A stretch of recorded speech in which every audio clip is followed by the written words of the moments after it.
السلام علیکم ورحمت الله وبرکاتو. ملګرو په دغه ویډیو کې به تاسو ته دغه طریقه در وښیم چې موږ تاسو څنګه کولی شو خپل د فیسبوک آی ډي باندې اډ فرینډ ملګرو لرې کړو. د اډ فرینډ په ځای ملګرو موږ د فالو آپشن بټن فالو کړو ملګرو. ډېره خوندوره طریقه ملګرو. لومړی به تاسو ملګرو خپل فیسبوک را خلاص کړئ ملګرو. دلته به تاسو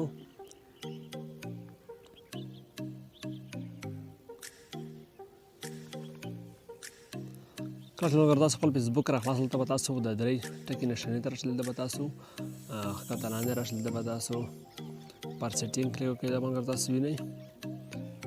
دلته به بیا تاسو ته ډېر اپشن راوړي. لاندې به راشئ ملګرو. تاسو دلته وینئ فالوینګ اینډ پبلیک کنټینټ باندې به تاسو کلیک وکړئ. دلته به لومړی سر ملګرو تاسو دلته وینئ.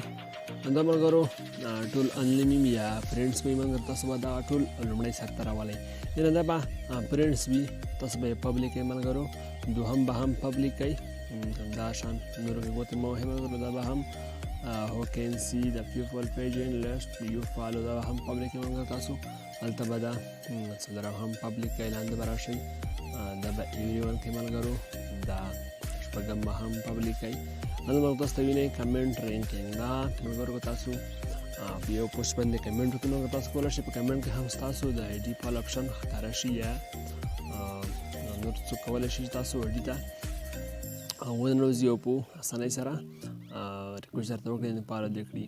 دوهم د کیوز هم دغسې دی ملګرو. دغه به تاسو ټول آف وي. دا به آن کړئ ملګرو او دغه به پبلیک ته واړوئ. ملګرو ټول به لومړی سر ته راولئ. نو ملګرو کله چې تاسو ته یو څوک ریکویسټ وکړي د هغې نه بیا فالو کېږي بیا پیلېږي. لومړی سر یې کار نه کوي. دا به لږ ریفریش ورکوئ. انشاءالله بیا کار کوي.